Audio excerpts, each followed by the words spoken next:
Shalom, saudara-saudari yang Tuhan kasihi. Shalom, senang sekali bisa kembali berdiskusi hari ini. Hari ini kita akan membahas sesuatu yang sangat mendasar dan mungkin terasa dekat ya bagi banyak dari kita. Kita akan menyelami perjalanan rohani yang digambarkan dalam kitab Mika, khususnya di pasal 6 dan 7. Betul. Nah, di depan kita ini ada beberapa sumber, ada ringkasan teologis, ada juga naskah khotbah, dan transkrip renungan. Misi kita bersama cukup jelas, mencoba memahami perbedaan yang sangat tipis tapi krusial antara sekedar melakukan ritual keagamaan yang kosong dan memiliki hubungan yang sejati dengan Tuhan. Dan ini penting sekali ya, walaupun latar ceritanya bangsa Israel kuno, pesannya ini abadi. Ini seperti cermin buat kita. Cermin, ya? Betul, kita bisa lihat betapa mudahnya kita semua bisa terjebak dalam formalitas. Melakukan semua hal yang benar di permukaan, tapi kehilangan esensinya. Dan yang lebih penting lagi, bagaimana Tuhan itu selalu menawarkan jalan pulang. Oke, menarik. Mari kita mulai bongkar ini.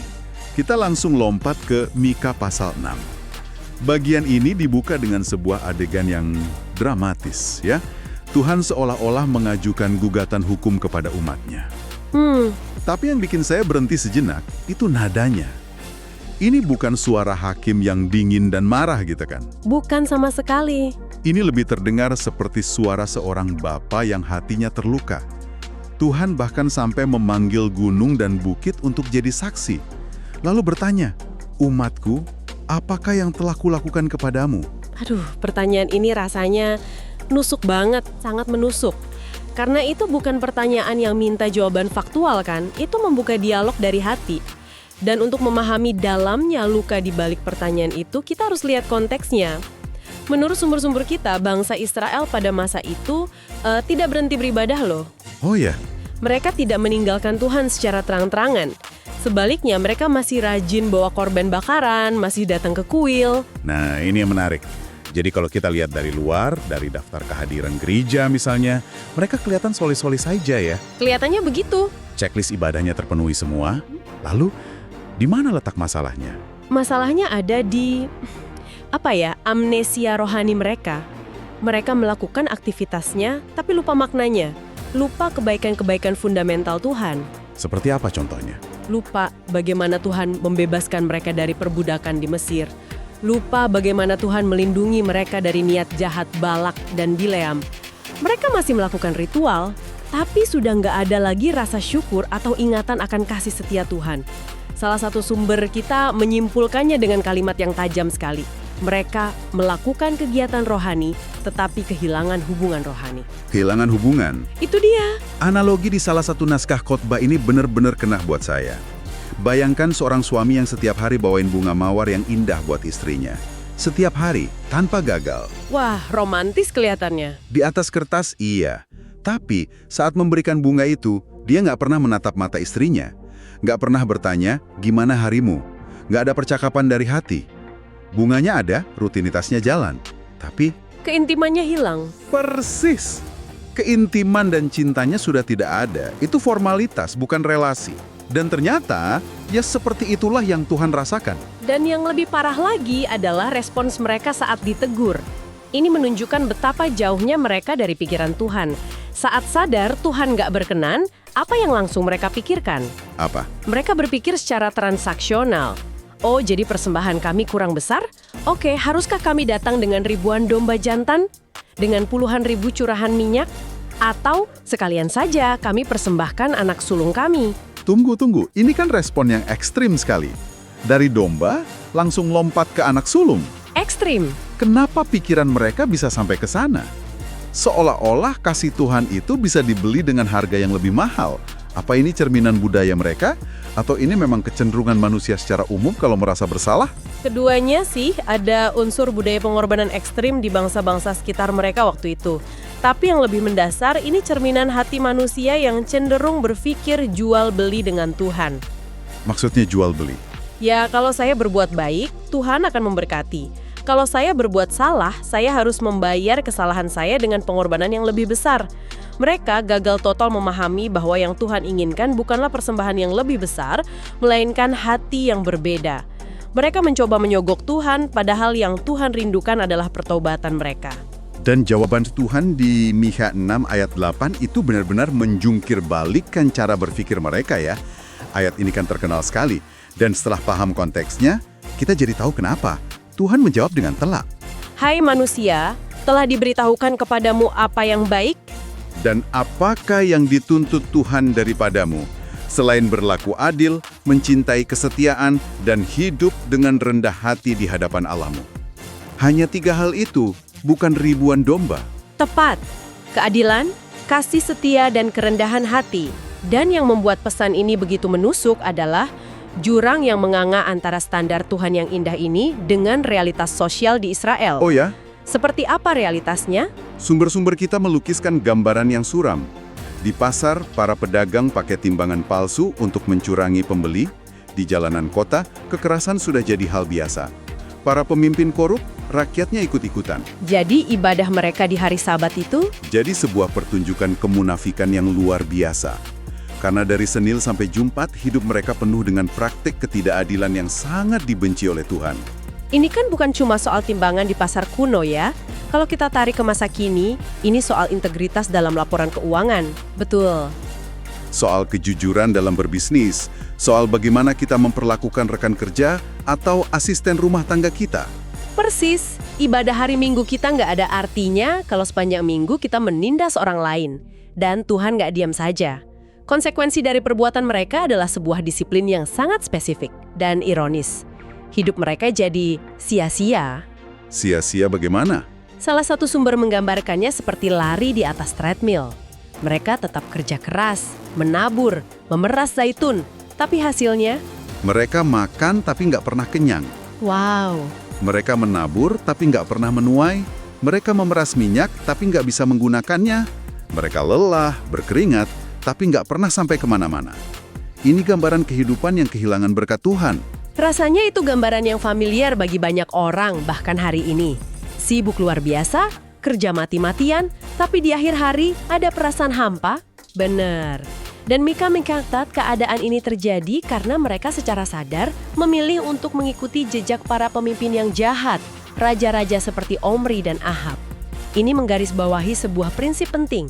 Pembusukan itu seringkali dimulai dari atas. Ketika pemimpinnya kehilangan integritas, Penyakit moral itu akan menyebar dan merusak seluruh tatanan masyarakat. Dan itulah yang kita lihat di awal pasal 7. ya, transisi ke pasal 7 ini terasa begitu kelam. Jika di pasal 6 kita lihat gugatan Tuhan, di pasal 7 kita lihat dampak penuhnya. Mikha pakai metafora yang sedih sekali. Dia bilang, dia merasa seperti pemungut buah yang datang terlambat ke kebun. Semuanya sudah kosong. Ya, sudah dipanen, gak ada satu buah pun yang tersisa. Apa artinya itu? Artinya, dia mencari-cari orang yang soleh, orang yang jujur, orang yang benar. Dan dia nggak menemukan satupun. Kehancuran moral sudah total. Sampai separah itu. Sampai kepercayaan yang merupakan perekat masyarakat itu hancur lebur, bahkan di unit terkecil dan paling sakral, keluarga. Mikha melukiskan gambaran mengerikan. Anak laki-laki melawan ayahnya, anak perempuan melawan ibunya, menantu perempuan melawan ibu mertuanya. Wah. Musuh terbesar seseorang adalah orang-orang di rumahnya sendiri. Ketika kepercayaan di dalam rumah sudah hilang, itu tandanya masyarakat sudah di titik terendah. Situasinya benar-benar terasa tanpa harapan. Gelap total. Rasanya seperti sudah tidak ada jalan keluar. Tapi, justru di tengah puing-puing inilah, salah satu sumber kita menyoroti satu kata kecil yang mengubah segalanya. Tepat di Mikha 7 ayat 7. Setelah meratapi semua kehancuran itu, Mikha menulis, Tetapi aku ini akan menantikan Tuhan. Satu kata ini seperti jembatan yang dibangun di atas jurang keputusasaan. Sebuah jembatan yang sangat kuat. Dan kita perlu bertanya, apa yang membuat jembatan ini kokoh? Nah, itu pertanyaan saya. Mengatakan tetapi aku akan menanti, di tengah situasi yang begitu parah, bukankah itu bisa terdengar naif? Apa dasar pengharapannya? Apakah ini cuma soal kemauan keras atau optimisme buta? Pertanyaan yang sangat bagus. Dan jawabannya bukan.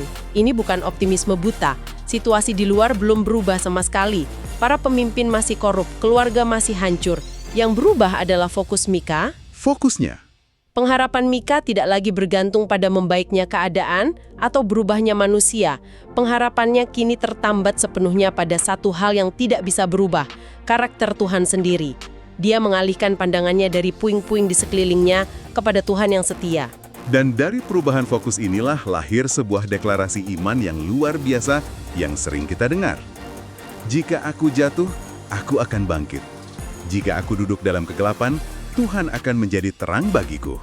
Iya, Kalimat ini jadi punya kekuatan baru setelah kita tahu konteksnya. ini bukan penyangkalan terhadap masalah, kan?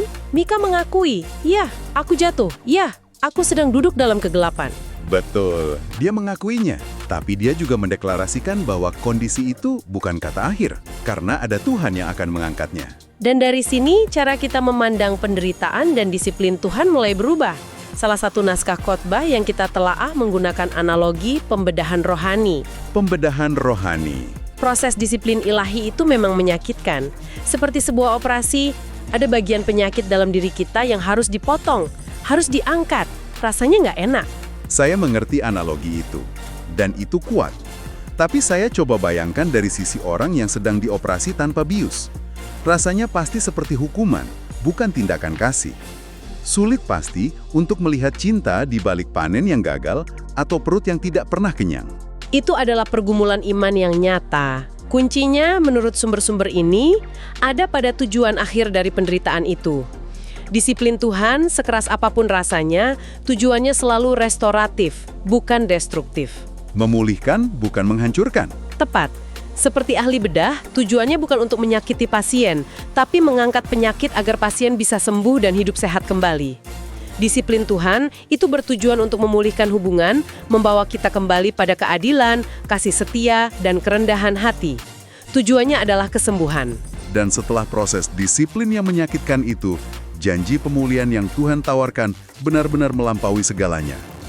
Mikha berdoa agar Tuhan mau kembali mengembalakan umatnya, dan Tuhan menjawabnya.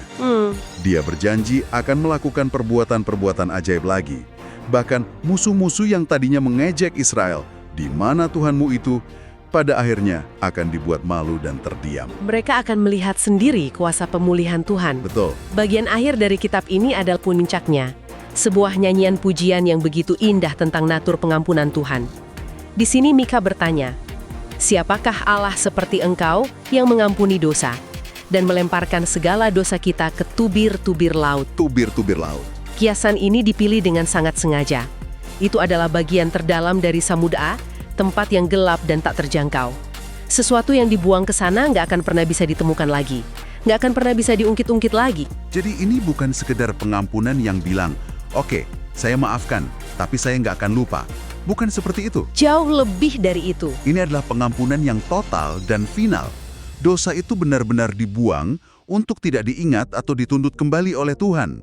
Ini adalah kabar yang, luar biasa melegakan ya, bagi siapapun di antara kita yang mungkin masih terbebani oleh kesalahan masa lalu. Betul sekali.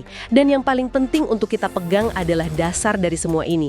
Kenapa Tuhan mau melakukan pemulihan dan pengampunan yang begitu radikal? Bukan karena Israel tiba-tiba jadi layak menerimanya.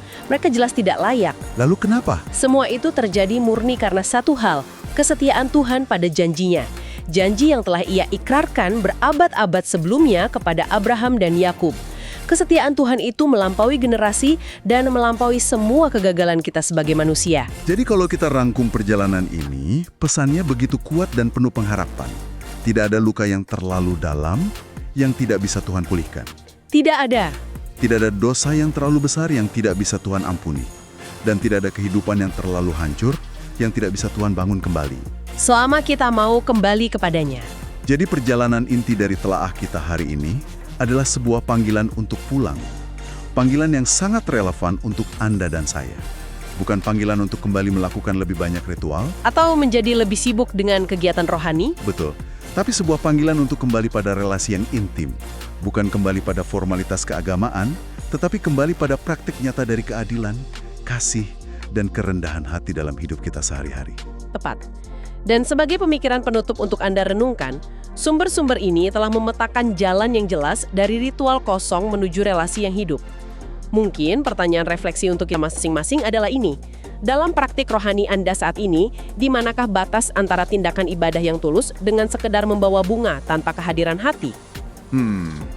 Pertanyaan yang bagus.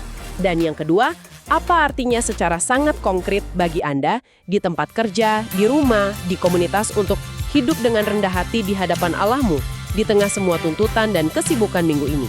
Tuhan Yesus memberkati.